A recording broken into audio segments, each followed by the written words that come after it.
Bueno, pues empezamos con la filosofía medieval. Vamos a dar un repaso general. Aquí poníamos el eje cronológico que para situar un poco la época. Pues la filosofía antigua situada entre el siglo VI antes de Cristo y el siglo V después de Cristo. La filosofía medieval se situaría entre el siglo V después de Cristo y el año 1492, siglo XV. La moderna, decíamos, estaría entre 1492 y 1789 con la Revolución Francesa, y la época contemporánea, la filosofía contemporánea correspondería con este periodo último. Digamos que las ideas cúspide de cada época, las ideas en torno a las cuales gira todo el pensamiento filosófico de la época, pues son estas que situamos aquí. En la primera etapa, en la Edad Antigua, la idea más importante en torno a la cual gira todo, sobre la que gira todo el pensamiento filosófico, es la idea de mundo, al cual están subordinados también los dioses, por supuesto, y los hombres, y cuyo orden es el que delimita el ámbito de lo posible.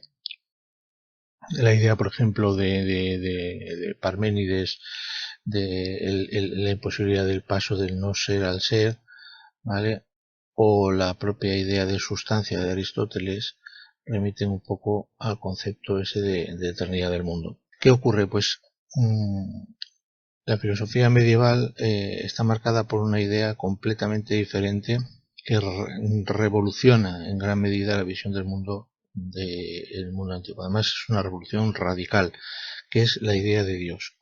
Una idea de Dios construida, por supuesto, en un contexto de aparición de religiones monoteístas, y que se entiende que está por encima precisamente del mundo, puesto que este Dios es el que crea el mundo, ¿vale? Entonces ya no hay un mundo eterno sobre el cual transcurren los avatares de los dioses y de los hombres, sino que el mundo depende de la voluntad y la creación de Dios, que es el sujeto eterno y el que da sentido a todo lo demás, ¿vale?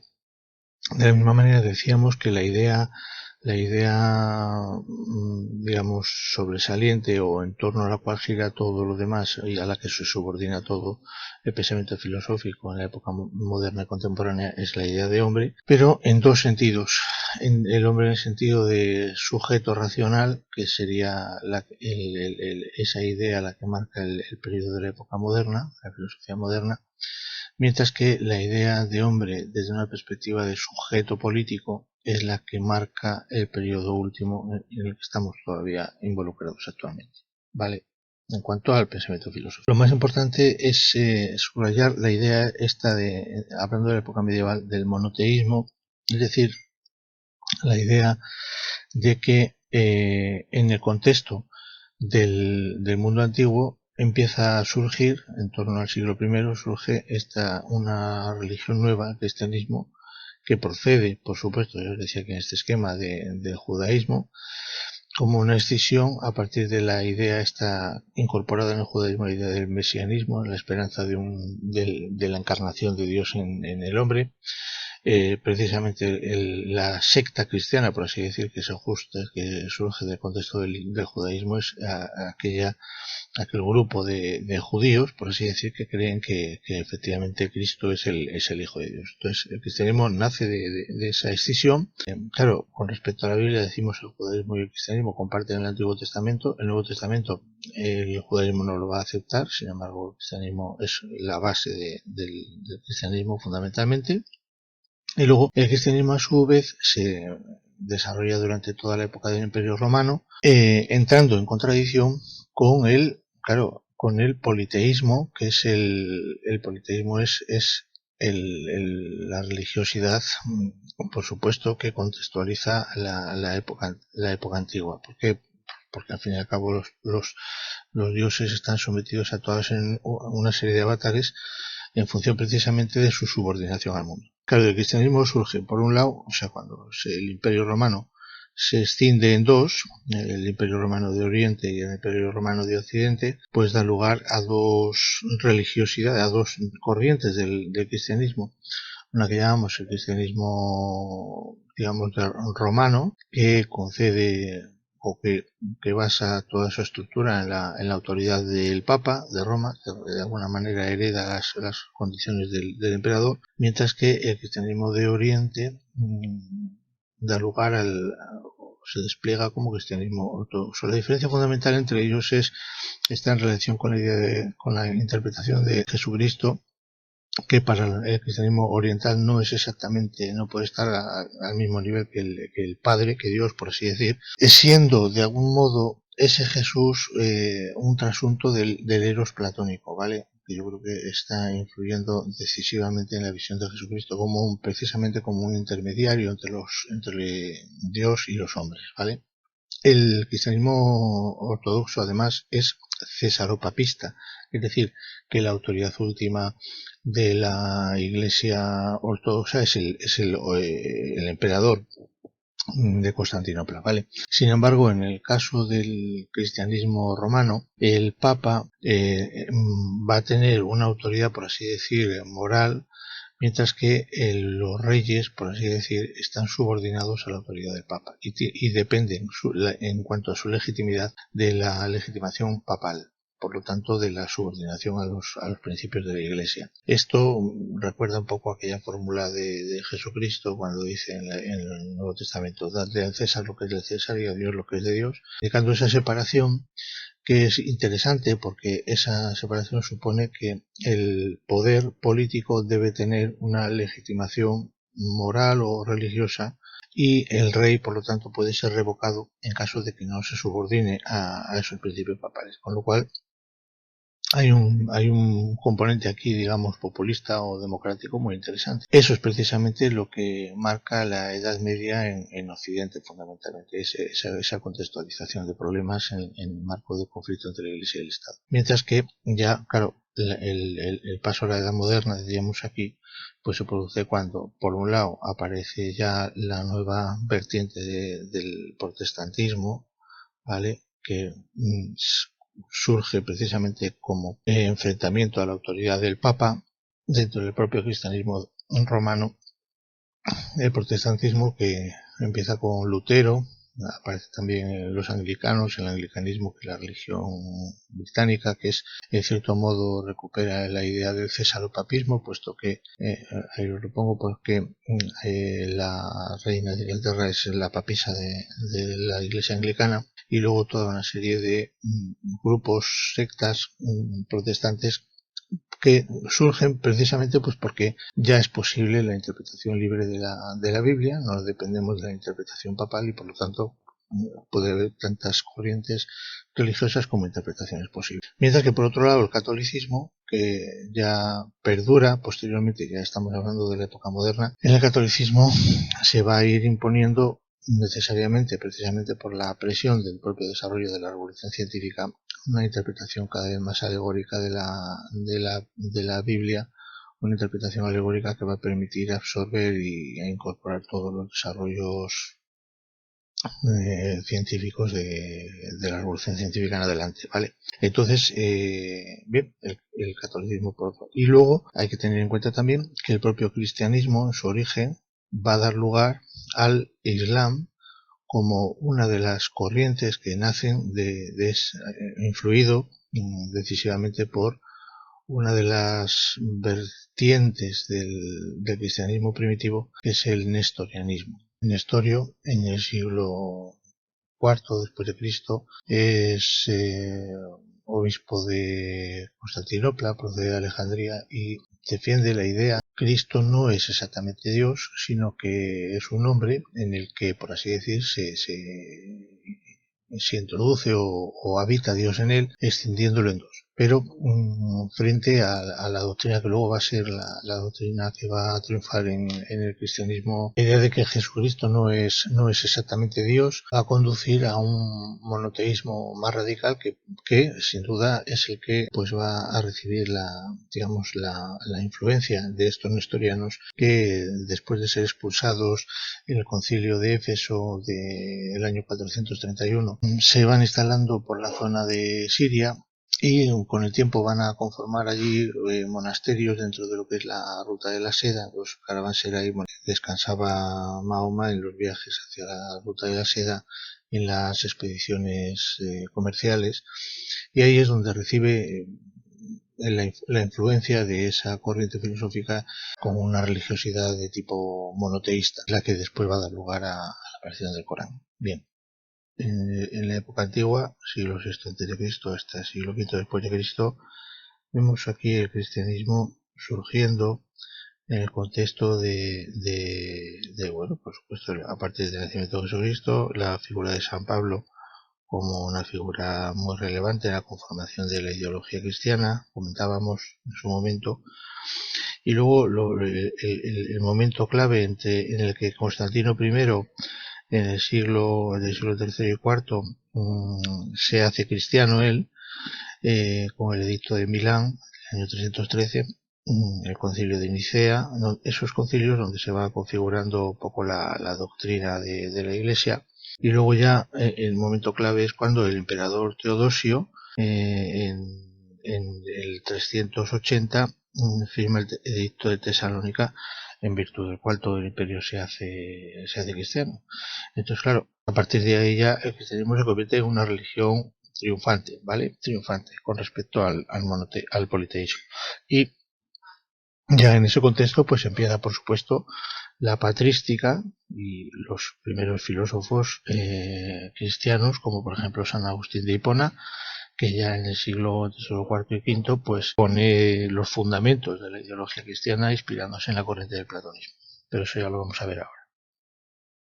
Entonces, claro, el monoteísmo lo, lo que sugiere, claro, las religiones monoteístas tienen una peculiaridad. Todas ellas, estas religiones que estamos señalando, el cristianismo, como luego va a ser el islam, así como el judaísmo, primero, todas ellas se asientan sobre la doctrina de un libro sagrado. Claro, un libro sagrado que va a ser, pues en el caso de la Biblia, en el caso del catolicismo, pues el Nuevo Testamento, la Biblia, el Corán en el caso del Islam, o los textos sagrados del judaísmo, el Antiguo Testamento, por ejemplo, pero y la Torá, pero también estas religiones monoteístas son fundamentalmente incompatibles entre sí, es decir, el monoteísmo supone que una de esas religiones es la verdadera, mientras que las demás no lo son. Por lo tanto, subyace en ellos directamente la intolerancia pues que va a estar en la base de muchos acontecimientos de la época, como por ejemplo lo refleja muy bien en la película de Ágora Alejandro Amenábar.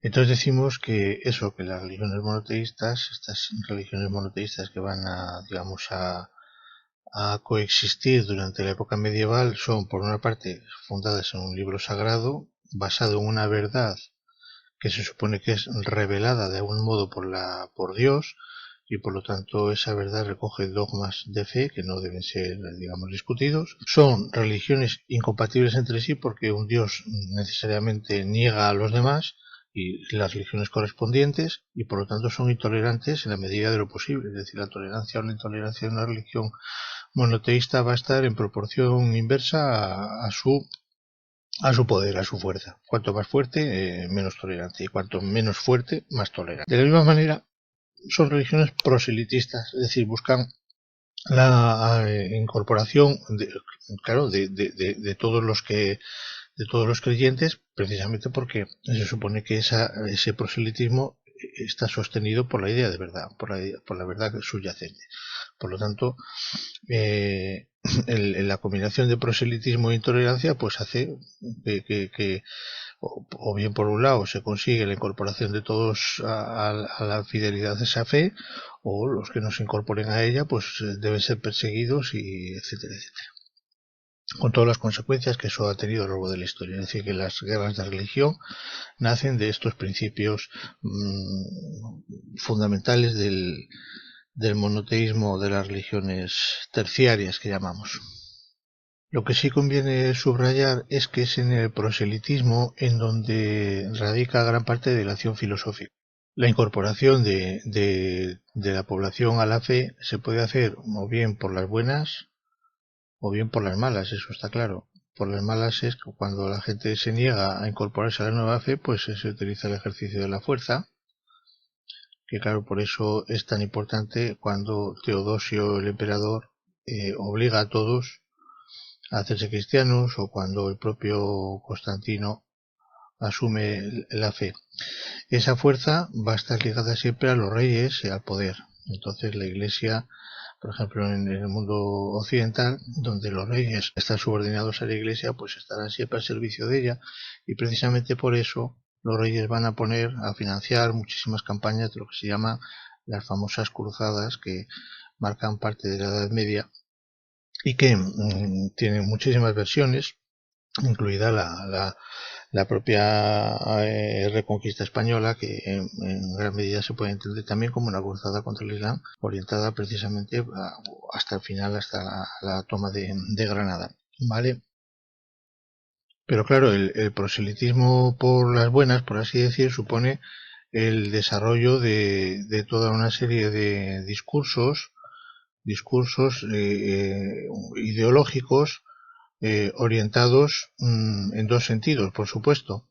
Por una parte, a desmontar las creencias las creencias en las que están, digamos, imbuidos la población, y por otra parte a argumentar los argumentos, las creencias propias.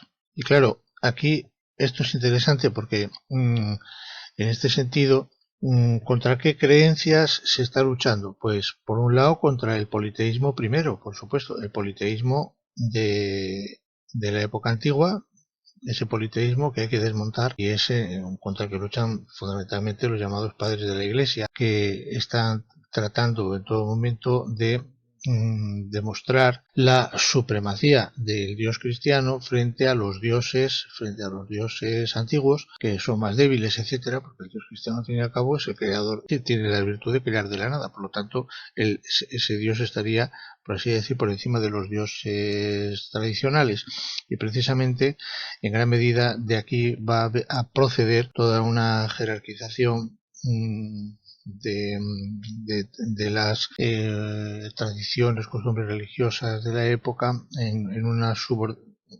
jerarquización que supone una subordinación a la figura de Dios, y que permitirá incorporar pues muchos de los cultos y de las tradiciones politeístas, una vez previamente subordinadas y estructuradas conforme al papel de Dios como figura, digamos, central. Pero claro, ese politeísmo no es solamente una vez superado ese enemigo, cuando ya cae el Imperio Romano, cuando estamos ya en época medieval precisamente, los enemigos eran las otras religiones, los otros monoteísmos, el monoteísmo judío, el monoteísmo musulmán y el monoteísmo cristiano. Entre sí van a estar intentando argumentar precisamente unos contra otros todo el tiempo. Y en esas contraargumentaciones es donde se va a echar mano precisamente de la filosofía, de los argumentos de la filosofía, precisamente con la intención de persuadir a los otros, a las otras religiones, tratando de demostrar la superioridad de una con respecto a las otras. Por ejemplo, en el caso del monoteísmo cristiano, Santo Tomás de Aquino, por ejemplo, tiene un libro titulado Suma contra Gentiles.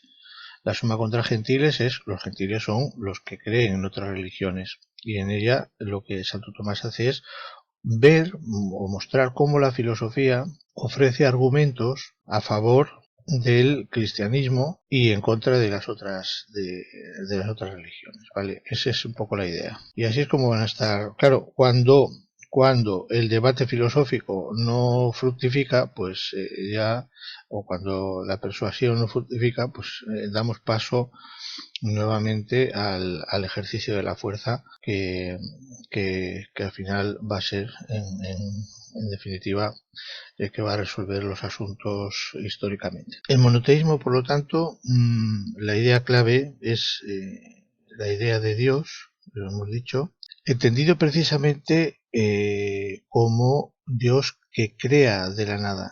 Daros cuenta que, por ejemplo, en español la palabra nada viene del latín natus natanatum, que significa precisamente nacido, ¿vale? De donde esta idea de que la nada corresponde a lo nacido nos indica efectivamente ese origen teológico de esa expresión, según la cual Dios es el creador de la nada y todo lo que somos nosotros los hombres, por así decir, y el mundo es fruto de la creación de la nada de Dios. Por lo tanto, procedemos de la nada. Así que, desde el punto de vista filosófico, la idea de Dios creador de la nada significa pues que en el cristianismo está, digamos, admitido el paso del no ser al ser, completamente imposible para la tradición filosófica, digamos, antigua, griega y romana.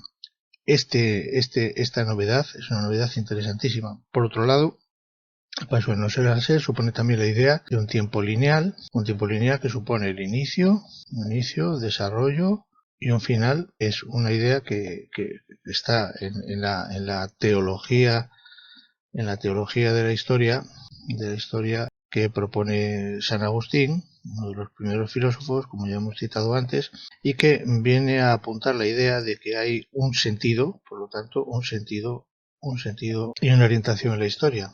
Y por lo tanto, quizá también, desde este punto de vista, un mandato divino que dirige, digamos, la acción política. Esto tiene unas consecuencias absolutamente impresionantes porque toda la historia posterior de la humanidad va a estar marcada por estos preceptos que todavía hoy están empujando los destinos de los hombres. ¿Vale? Ahora bien, el cristianismo también introduce un concepto absolutamente extraordinario que es la idea de Cristo, que es precisamente una figura muy interesante porque Cristo se identifica con el hombre, es decir, en el sentido de que Dios, por así decir, elige al hombre para encarnarse. Es decir, Cristo es la encarnación del hombre y por lo tanto esto significa que el hombre precisamente está cumpliendo juega el papel central dentro de la creación.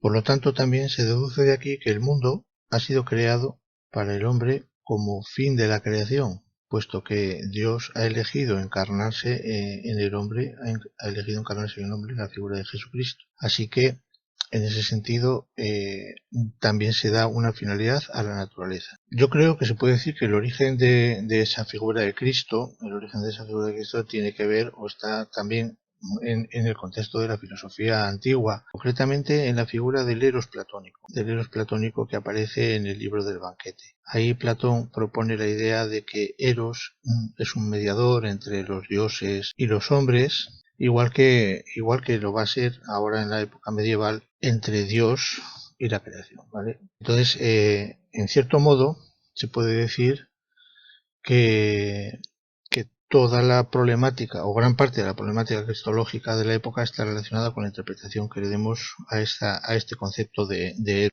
Porque en efecto caben, digamos, tres interpretaciones posibles, o bien que Jesucristo es Dios, que es lo que va a reconocer el dogma de la Santísima Trinidad que define el cristianismo católico, o bien que Jesucristo no es Dios, y en cuyo caso caben dos posibilidades, o bien que es solo un hombre, y si es hombre, si es solamente un profeta, ¿qué es lo que va a decir el Islam? O bien que es un receptáculo donde se introduce Dios, por así decir, como receptáculo en algún momento, que es lo que va a decir el nestorianismo. Y luego estaría la última opción, que sería aquella en la que Jesucristo, no siendo Dios, tampoco es hombre, no es hombre ni es Dios, sino una especie de intermediario, entre Dios y el hombre, que es precisamente lo que va a defender la religión ortodoxa. La religión ortodoxa que tiene como centro el Imperio Romano de Oriente,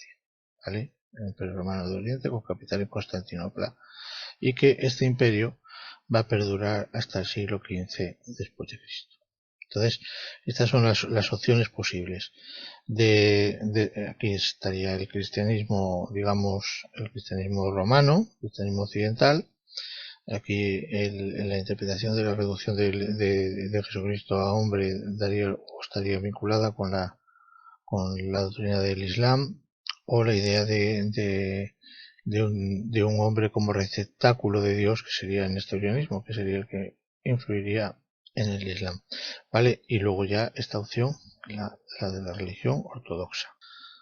Bueno, voy a dejaros aquí un pequeño esquema también sobre lo que acabamos de decir, teniendo en cuenta entonces todas estas consideraciones que acabamos de hacer. Vamos a exponer así un poco sistemáticamente lo que son los contenidos fundamentales de lo que vamos a estudiar en la filosofía medieval. La filosofía medieval se divide, por un lado, la dividimos en tres grandes periodos. Es una filosofía que abarca muchos siglos, entonces evidentemente pues no es fácil resumirlo todo esto. Pero entre el siglo III y el siglo IV, después de Cristo, estaría lo que corresponde con lo que llamamos la patrística. Son los padres de la Iglesia, los filósofos o ideólogos del cristianismo, que van a ir configurando la ideología dominante dentro del cristianismo. En este primer periodo de la patrística, pues aquí hay que citar a San Agustín, que es el filósofo más importante de la época. Luego se suele hablar de un periodo entre el siglo V y el siglo X que culmina en el Renacimiento carolingio con la figura de Carlomagno, ¿vale? Nombrado emperador en Roma, y que para la interpretación de la historia europea pues se considera pues es la época de eso de Alcuino de York, ¿vale? Aunque por ejemplo en España, en torno a la época del reino visigodo, pues tenemos la figura en el siglo VI de San Isidoro de Sevilla, que es uno de los grandes sintetizadores del pensamiento cristiano medieval, ¿vale? Y de la historia de España. Y luego nada, a partir del siglo XI pues ya está el periodo que llamamos de la escolástica, que es el periodo más fructífero y más complejo de la época medieval. Tenemos que subrayar lo que, bueno, ya hemos comentado también en clase, las raíces filosóficas de la filosofía medieval, que son fundamentalmente de dos.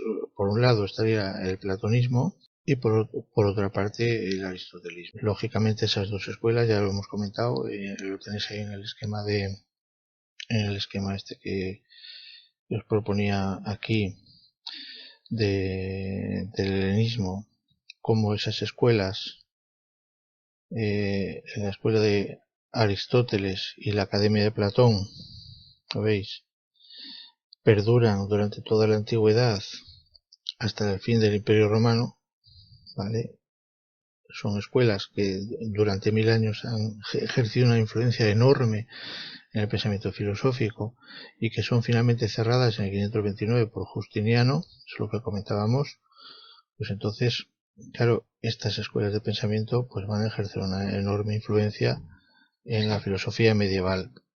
El platonismo es más influyente, al parecer, entre el siglo IV y el siglo XIII, ¿vale? Como la filosofía la que más se conoce.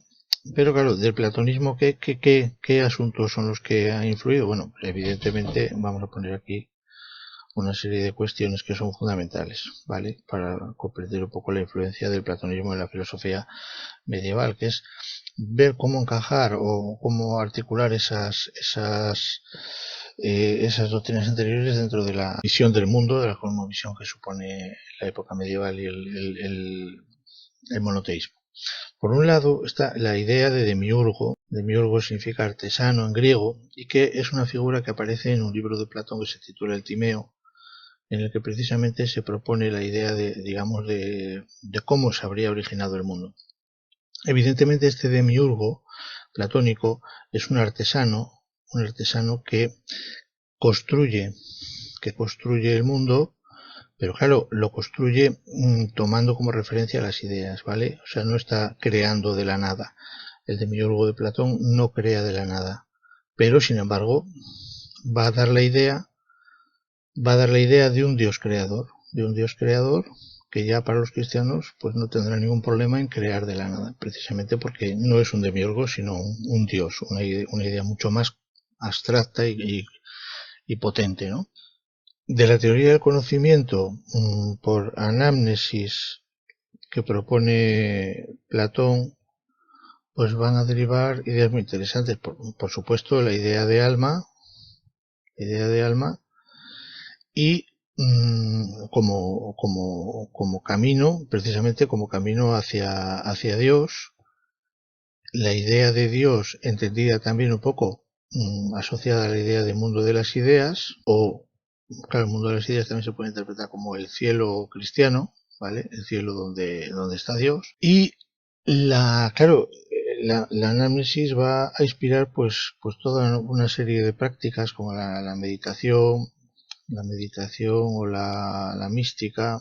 La mística, la idea, por ejemplo, que está en San Buenaventura, cuando dice San Buenaventura, en el siglo XIII ya, dice un libro que se titula Itinerario de la mente a Dios, en donde expone la idea de cómo es posible a través del pensamiento, a través del ejercicio de la reflexión mística, llegar, digamos, hasta alcanzar una comprensión de lo que es Dios. Y en cuanto, por ejemplo, a la teoría de las ideas, pues claramente en la teoría de las ideas esa jerarquía en donde la última idea es la idea de bien, va a quedar asociada claramente a la idea de Dios como último elemento de la jerarquía de las ideas, último elemento de la jerarquía divina, de la jerarquía celestial.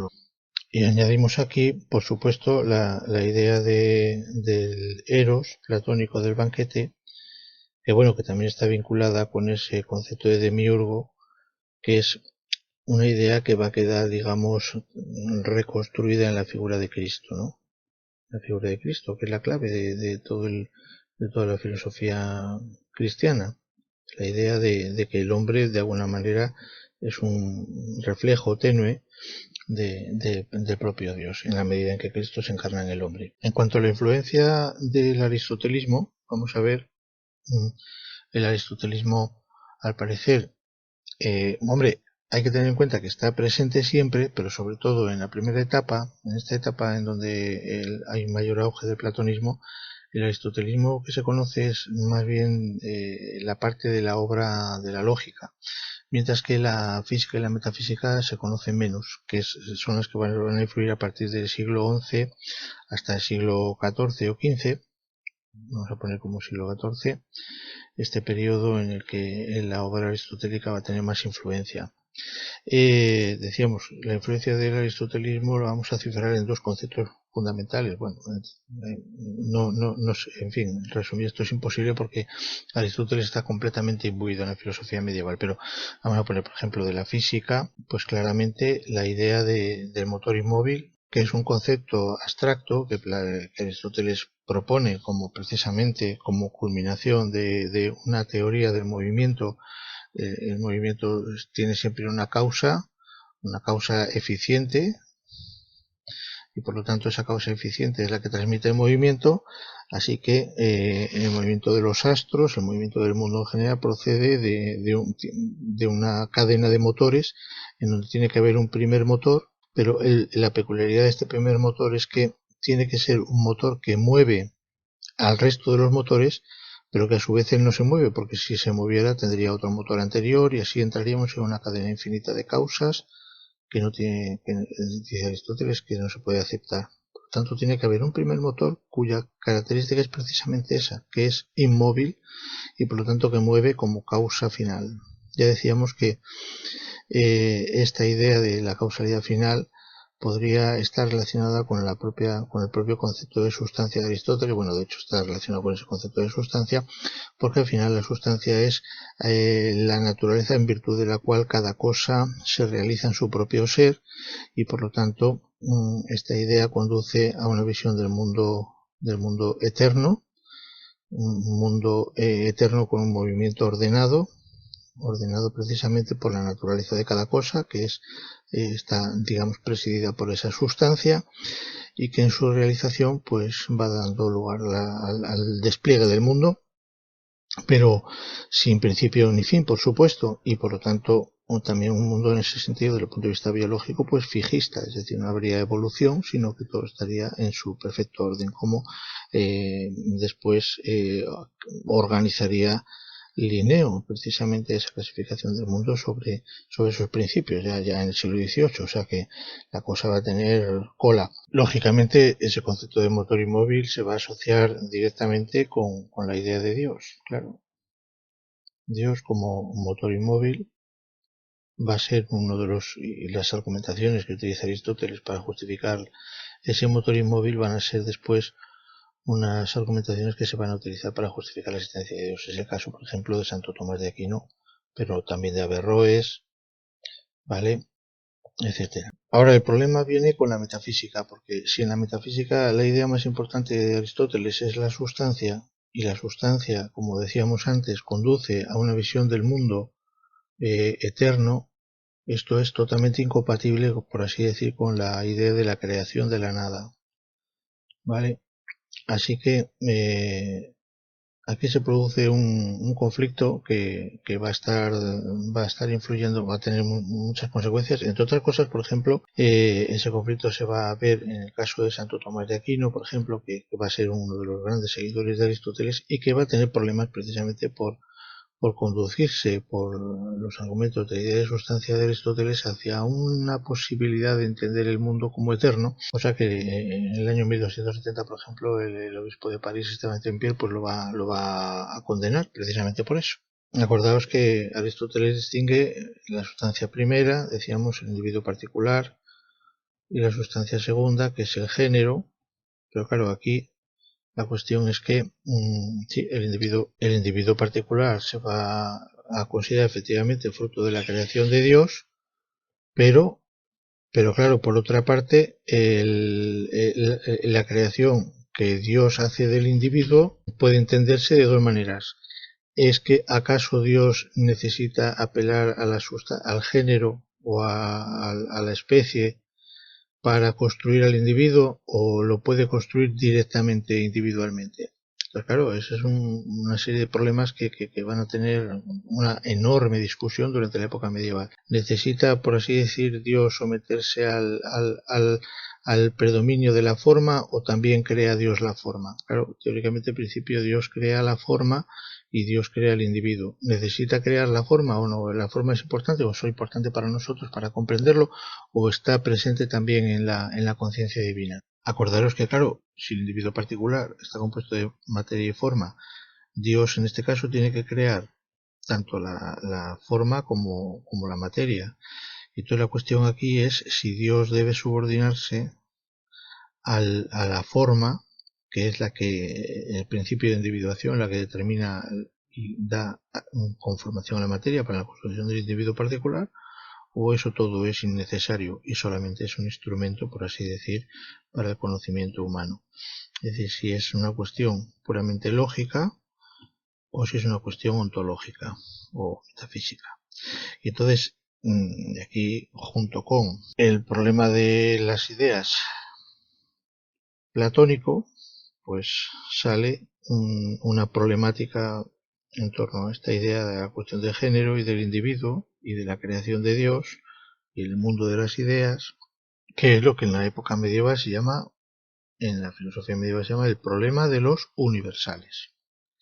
Es uno de los temas más importantes de la filosofía medieval y sobre todo precisamente en la escolástica, es decir, en la época de la mayor influencia del aristotelismo. Los tres temas que vamos a abordar de la filosofía medieval, una vez dicho todo esto, son, por un lado, el primero de los temas es la cuestión filosófica de la razón y la fe, el conflicto entre razón y fe. Es uno de los temas centrales de la filosofía medieval, precisamente por todo lo que estamos diciendo. El segundo tema, también por supuesto relacionado con este, es el problema de la existencia de Dios, que es un tema por supuesto relacionado con el otro, porque aquí de lo que se trataría es ver sobre todo los argumentos acerca de la existencia de Dios. Y el tercero de los temas que hemos comentado ya antes es el problema de los universales. Estos son, por así decir, los epígrafes de los cuales cabría haceros un examen o haceros una pregunta en el examen. Y vamos a verlos, sobre todo, bueno, vamos a verlos uno por uno, y concretamente en el tema de la existencia de Dios, leeremos dos textos que son clave, que son una parte el argumento ontológico de San Anselmo y por otra parte las 5 vías tomistas. Entonces con esto pues terminamos el tema de la filosofía medieval. Voy a empezar por la razón y la fe, luego la existencia de Dios, el problema de los universales y acabamos, ¿vale? Muy bien, venga, pues entonces hasta ahora.